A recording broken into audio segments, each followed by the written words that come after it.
네, 안녕하세요. 끝판대장입니다. 오늘 구독과 좋아요, 알림 설정, 그리고 댓글까지 부탁드리겠습니다.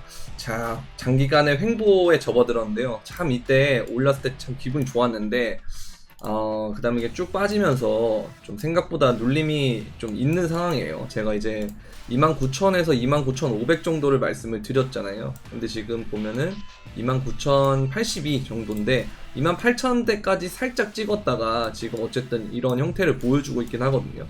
자, 근데 그렇다면 이제는 두 가지 경우를 생각할 수가 있는데, 아무래도 아까 29,000 이 구간에서 버티고 올라가주는 첫 번째 가능성과 그 다음에 이제 두 번째 가능성을 보면 이게 여기를 한번 리테스트를 찍었거든요. 그러니까 요 부분부터 이어지는 고점의 선을 쭉 이으면 여기에 리테스트를 한번 했는데 한 번 더 리테스트를 하고 올라가는 그런 형태. 이제 그러면 이제 28,500이나 이런 부분까지도 내려갈 수 있겠다라는 생각을 하는 게 일단 단기적인 관점이기도 한데요. 뭐 물론 이거 이후에 좀 떨어진다고 그래도 여기서 지금 보면 이 4시간 봉의 다이버전스가 제법 나와줬어요. 보세요. 여기서 한번 여기서 이 저점을 한번 낮추고 여기 두 번 낮췄거든요. 그 다음에 이러한 상승이 나왔는데 뭐 그 다음에 이제 안 되면 또 한 번에 이런 식으로 몇 번 한 다음에 올라갈 수도 있는 거거든요. 그래서 많이 떨어지게 되면은 이 부분이니까 한 27,800에서 한 28,100 정도 여기까지도 우리가 볼 수가 있어야 되는데, 이제 문제는 이게 범위가 이제 현물은 좀 괜찮은데 선물을 하시는 분들은 범위가 좀 넓기 때문에 이런 부분들 좀 나눠서 내가 두 번에 걸쳐서 들어가겠다라는 생각으로 타겟을 조금씩 범위를 잡아가지고 들어가도 되겠고, 뭐 그게 아니라면 내가 좀 보수적인 성향이다 라고 하면 여기 부분이 올 때 27,800이나 28,100이 올 때 그때 이제 접근을 하는 방법이 있겠고, 그 전까지는 내가 단기적으로 이 부분에서 숏으로 접근을 하거나, 지금 보면 이동평균선을 쉽게 뚫지 못하고 있거든요. 여기가 지금 4시간 봉의 이동평균선들인데 29,300 부근까지를 잘 못 뚫고 있어요. 그래서 지금 29,082만 29,100이니까 여기서부터 한 29,300까지는 좀 더 레인지 넓혀서 400 정도까지 이거 뭐 쇼타점 잡아봐도 괜찮은 자리인 것 같다. 이제 그거는 이제 그 매매 습관의 차이예요. 매매 취향의 차이라서 그거는 여러분들이 보시고 내 스타일과 맞는 매매 전략을 보시면 될 것 같은데, 일단 중장기적인 시황 자체는 제가 볼 때는 뭐 여기서 리테스트를 좀 한다 그래도 이 부근대에서 이러한 모양과 똑같이 돼서 끝날 것 같긴 하다, 그런 생각을 하고 있습니다. 일단은 우리가 스테이블 도미넌스를 보게 되면요, 얘가 지금 4시간 봉에서 좀 긍정적인 부분은 지금 고점을 어쨌든 높이고 있거든요. 이렇게 고점을 높이는데 보면 고점에 이제 RSI는 낮아지고 있기 때문에 여기서 다이버전스가 하락 다이버전스 등 뜨고 있다라는 거.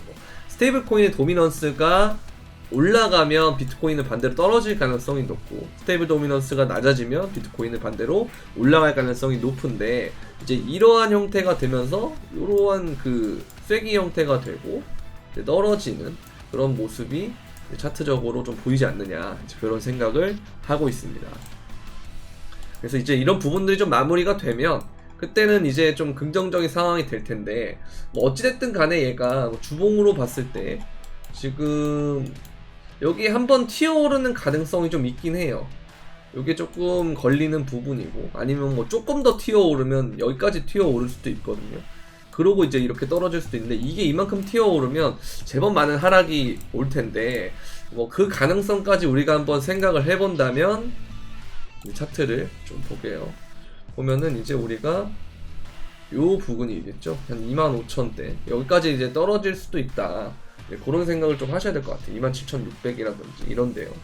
근데 이건 주봉상에서의 가능성이기 때문에 얘가 그동안에 계속 여기를 찍고 갔잖아요. 근데 그 지점을 또 찍는 게 이제 27,000대거든요. 27,600, 700 이 정도인데 여기를 이제 또 한 번 찍고 가느냐. 근데 제가 봤을 때는 이게 세 번째를 찍으면 이거는 여기 떨어졌다가 올리든가 뭐 그런 식으로 될 것 같거든요. 그래서 안 찍는 게 좋다. 그래서 여기서 버티고 아까 말씀드린 대로 올라가 주는 것이 좀 베스트지 않느냐, 그런 생각이 들고요. 이제 이런 식으로 계속 가다가 중간중간에 이렇게 조정을 받으면서 계속 간다는 건, 이건 이전의 차트를 봤을 때는 그나마 가깝다라고 볼 수 있는 부분은 요 19년도보다는 이 16년도, 15년도가 더 가능성이 높지 않나 이런 생각이 드는데, 이때도 보시면 여기가 이제 평행 채널처럼 이렇게 만들어져요. 여기서 이런 식으로 그어보면은 이렇게 이제 평행 채널이 만들어지거든요. 돋보기를 좀 빼겠습니다.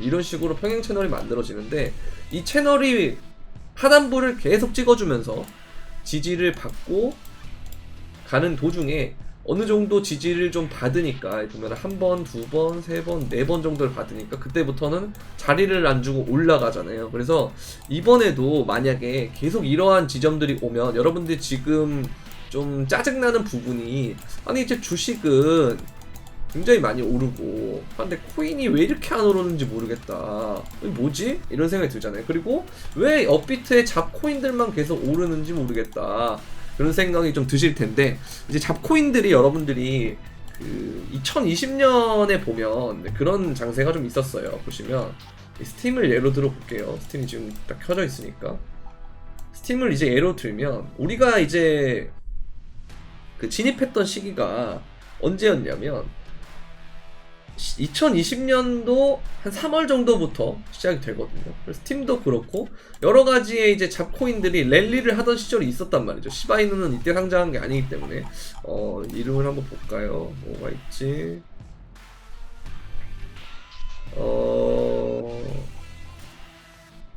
알파커크 이런 애들도 그럴 것 같네요.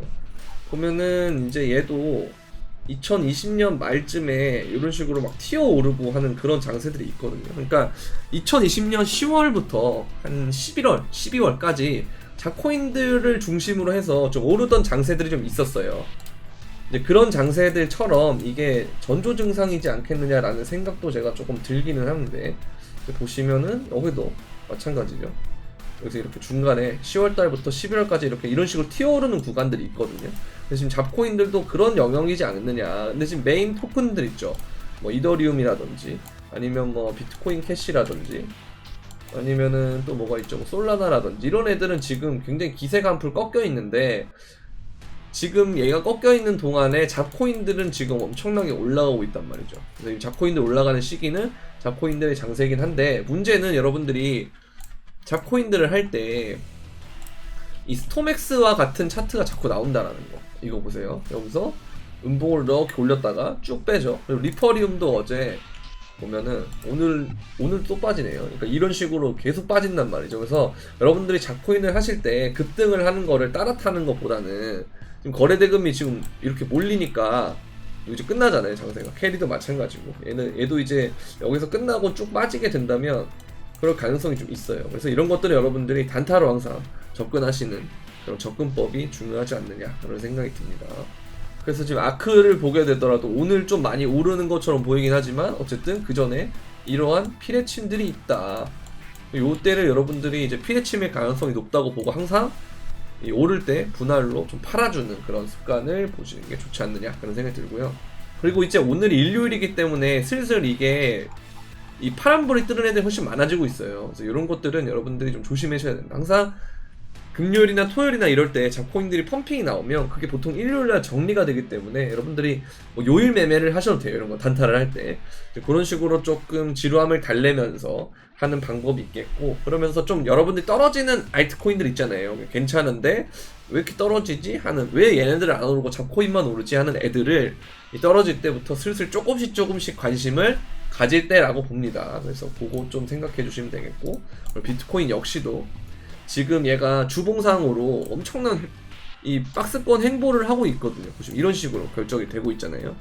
보면은 얘가 고점을 여기서 찍은 다음에는 4주가 됐고, 여기가 사실 추세상 고점이라고 보면 되는데, 왜냐면 고점을 높였지만 주요한 고점을 저항을 뚫지는 못했기 때문에, 여기서부터라고 생각하면 1, 2, 3, 4, 5, 6, 7 지금 7주 정도가 돼가고 있기 때문에 어느 정도는 이제 움직임을 마무리할 때가 됐다라고 생각을 합니다. 그래서 어쨌든 이런 식으로 상승을 하고 하락 횡보를 하고, 상승을 하고 하락 횡보를 하고, 상승을 하는 이런 식의 패턴이 2015년에서 2016년에 많이 나왔다. 그래서 지금 이런 장세지 않느냐라는 생각이 들고, 여러분들이 근데 코인을 그때 당시에 접했을 때는 2017년 후반부였기 때문에 이때가 한창 코인이 처음 이슈가 됐을 때죠. 근데 사실 저점이나 장세를 봤을 때는 이 준비 단계가 있었기 때문에 이런 장세가 나오는 거다. 그럼 우리는 이때 할 게 아니고 이때 해야 된다는 거죠. 그래서 지금 우리가 지루하고 그런 시기가 맞지만 주식은 오르는데 코인은 왜 저러지? 하는 시기지만 그럴 때일수록 여러분들이 뭐 코인 올인을 하면 심리적으로 힘들어요.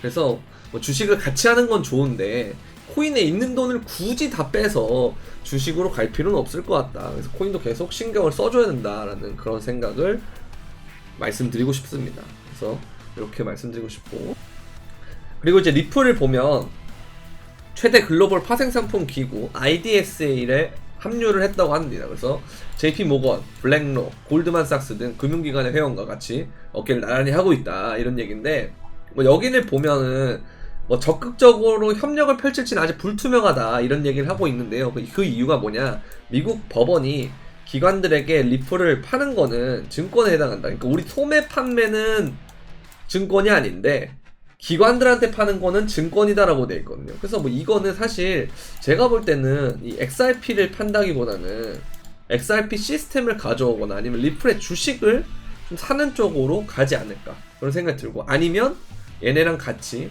파트너십을 한다라는 그런 개념으로 리플의 가격을 띄우는 그런 형태로 되지 않을까, 그런 생각이 듭니다. 일단은 뭐 전혀 나쁜 움직임이 아니다라는 거, 뭐 이런 일이 불투명하다 이렇게 볼 수도 있지만 반대로 생각하면 아까 말씀드린 그런 여지들이 있다라는 거, 그렇게 보시면 되겠습니다. 자, 마이클 세일러가 비트코인이 변곡점에 있다, ETF 승인이 되면 기관이 순식간에 대량 매입을 할 거다, 이런 얘기가 있는데요. 보시면 대형 금융회사들이 현물 ETF를 신청하고 금융산업의 전반적인 낙관적인 환경으로 비트코인이 변곡점에 있는 것처럼 느껴진다, 이런 얘기를 하는데요. 근데 이제 현 시점에서 우리가 비트코인이 가치 저장 수단이고 디지털 상품으로 차별된 국제적인 자산이라고 결론을 내릴 수 있는 가장 많은 정보를 가지고 있다, 이런 얘기를 하는데, 사실 민주당도 그렇고 공화당도 그렇고 다 무슨 얘기를 하냐면 비트코인에 대한 어떤 지지를 보내고 있다라는 거죠. 그래서 이게 점점 제도권으로 들어오면 문제점은 그나마 이 변동성이 점점 줄어든다라는 것이 문제점인데, 얘네들이 이제 다 들어오기 전에 여러분들이 이제 좀 들고 있다가 얘네들이 정말 이 제도권으로 가는 그 과정, 그죠? 여기 요 과정에서 한번 펌핑이 일어날 거예요. 2차 전지처럼. 그 과정이 한 번 있어요. 근데 2차 전지도 아직까지는 뭔가 좀 애매하잖아요. 그죠? 그래서 그것처럼 뭔가 사람들이 대중화가 되기 전에 들고 있다가 대중화가 되는 그 과정 속에서 엄청난 펌핑이 일어나기 때문에 지금 괜찮다라는 거죠. 그래서 이런 얘기를 하는 거고, 그러면서 마이크로 스트래티지가 그 얘기를 하죠. SEC와 CFTC 등의 행정 규제가 암호화폐 시장을 둘러싼 두려움, 불확실, 그리고 의심만 키웠다. 근데 이거는 불확실성은 비트코인에 좋은 거다, 이런 거예요. 나중에 되면 주식처럼 재미가 없을 수가 있어요. 변동성이 점점 줄어들기 때문에. 근데 또 요즘 주식 보면 또 재밌긴 하죠. 뭐 어쨌든 아무튼 취지는 변동성이 점점 줄어들 수 있다. 불확실성이 줄어들면. 그게 조금 단점이죠. 제도권에 가는 것이 단점인 게 좀 그런 건 단점이에요. 장점은 투자자 보호에 대한 부분이라든지 뭐 작전 세력에 대한 규제라든지 이런 것들에 대해서, 그리고 전체적인 시장의 마켓 파이가 올라가는 그런 장점은 있지만 말씀드렸던 불확실성이 줄어듦으로써 변동성까지 같이 줄어든다. 변동성이라고 하는 것은 하루에 뭐 2배, 3배씩 오른다거나 뭐 이런 것들 있잖아요. 코인 뭐 재밌을 때 나오는 그런 무비, 그런 것들이 조금 많이 예전보다는 줄어들 수 있다, 그런 생각을 하시면 될 것 같아요. 그리고 여러분들이 지금 정말 지루한 이유가 또 있어요. 보면은 비트코인이 한여름에 크립토 윈터다, 가격 변동성이 2018년 이후에 가장 낮다, 이런 얘기를 하고 있거든요. 보면은 이게 이제 2016년 4월 이후 가장 좁다는 거죠.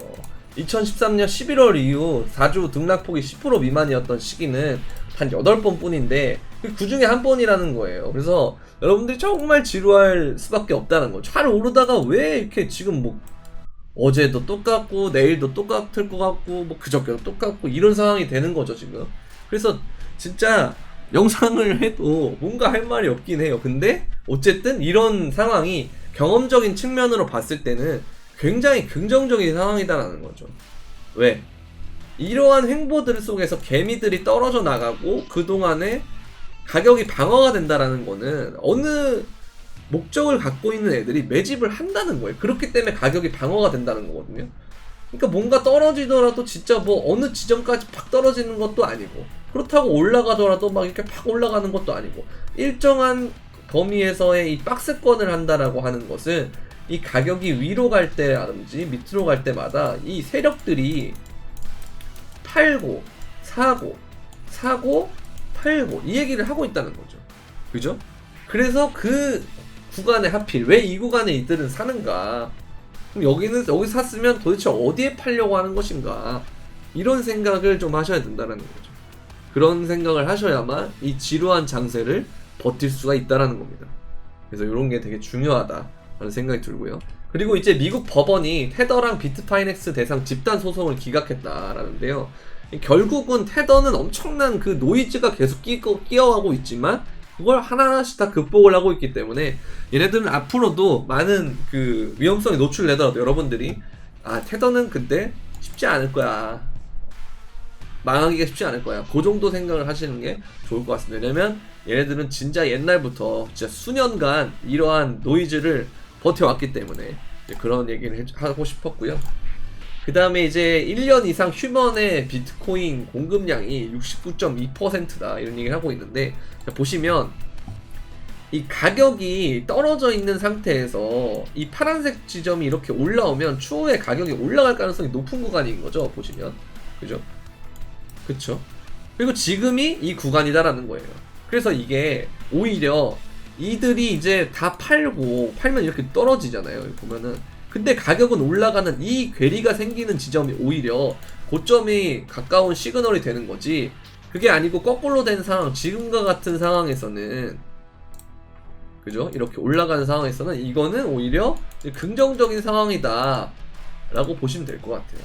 이렇게 보시면 되고, 이 얘기는 또 하고 있죠. 최장 알트코인 약세장, 인내심을 가져라, 두 번째 단계에 있다, 대형 기관들이 이 시장에 뛰어들고 있다, 그들 따라가야 된다, 이런 얘기를 하는 겁니다. 자, 그리고 비트코인이 반감기 전에 최소 98,000달러까지 올라야 채굴자의 생존이 보장된다. 되게 재밌어요. 그러니까 이거를 쓴 목적은, 이 사람이 이게 올라가기 힘들기 때문에 이 채굴주의 밸리에이션이 펀더멘털을 따라가지 못할 수 있기 때문에 장기 보유하는 게 위험한 선택이다 라는 말을 하고 싶은 건데, 사실 반대로 얘기하면 우리가 그 채굴자의 항복이라는 얘기를 많이 쓰잖아요. 그 해시리본도 마찬가지고.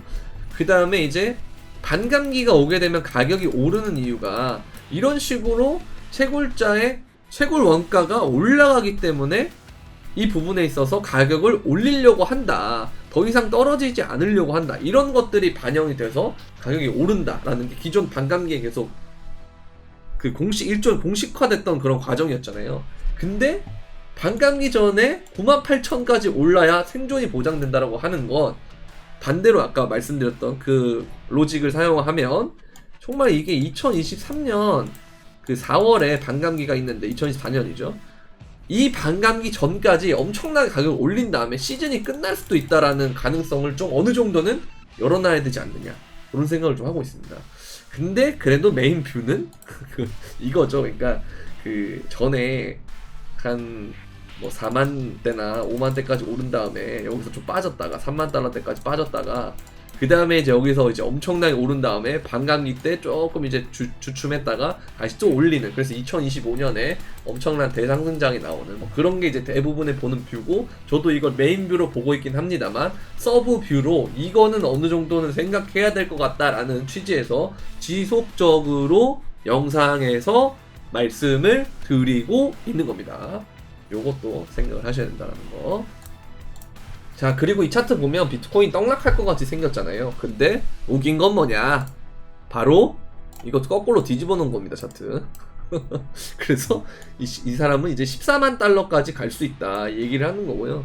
지금의 가격은 거꾸로 뒤집었을 때 너무 저항대를 잘 막고 있기 때문에 이제 여기서 떨어진다라고 하는 건 아까 이제 27,600 정도 구간에서 지지를 받고 올라갈 거다, 이제 이런 뷰를 보고 있는 거다라고 보시면 될 거예요. 그래서 거꾸로 뒤집은 게 좀 모양이 재밌어서 가져왔습니다. 그리고 이제 이 부분도 되게 재밌었는데요. 그러니까 사람들이 2019년에 뷰를 보는 이유는, 그러니까 2019년이나 뭐 48,000 혹은 뭐 5만에서 떨어지는 뷰를 보는 이유는 이때 그 기억이기 때문이에요. 2019년에 쭉 올랐다가 2020년도에 코로나 빔 때 쭉 빠진 다음에 올라가. 근데 이게 과대낙폭이라고 하면 한 이 정도는 보통 빠지거든요. 2015년에서 2016년 사이클에도 그랬고. 그래서 지금처럼 2015년, 16년, 그 다음에 2020년대 사이클을 봤을 때는 이러한 빔이 있어야 되는데, 이 사람은 이 빔이 여기서 이미 있었다라고 보는 거예요. 2020년 3월과 같은 빔이 여기서 이미 있었다라는 거죠. 그래서 이 파란색의 횡보 구간, 그 다음에 이 초록색의 횡보 구간이 끝나면 그 다음부터는 비트코인이 엄청나게 오를 거다. 그래서 2023년에 장이 끝날 거다, 뭐 이런 얘기를 하고 있어요. 그죠? 그래서 이 뷰가 되게 저도 좀 신기하긴 한데, 어쨌든 주식이랑 부동산이랑 사이클을 돌리는 거 보면 예전보다 점점 빨라지는 거는 무조건 맞기 때문에 코인도 좀 빨라지지 않을까라는 생각을 저도 그래서 개인적으로 하고 있기는 한데, 그래도 어째까지 과거에 보여준 사이클이나 이런 것들을 보면 아무래도 이것보다는 아까 말씀드렸던 메인뷰가 가능성이 높은 것 같기는 한데, 항상 이 가능성만으로 움직이는 건 아니니까 이런 뷰도 같이 봐놓으면 좋기 때문에 계속 이런 거를 여러분들에게 보여드리고 있는 겁니다. 그래서 일단은 여기까지 하도록 하겠고요. 여러분들 이제 주말 동안 좀 잘 보내시길 바라고, 좀 지루한 장세일 거예요. 근데 어찌됐든 좀 이러한 장세를 좀 잘 버티면 긍정적인 일들이 많이 일어나니까 좀 힘내시길 바라겠고요. 저도 이제 여름 휴가를 좀 끝내고, 좀 더위도 조금 이제 더 심하긴 한데, 그러고 있으면 뭐 입추가 되는 것도 어제 얼마 안 남았으니까 좀 더 시원하게 우리 다 함께 나아갈 수 있었으면 좋겠습니다. 네, 도움이 되셨다면 구독과 좋아요, 알림 설정, 그리고 댓글까지 부탁드리면서 그럼 안녕.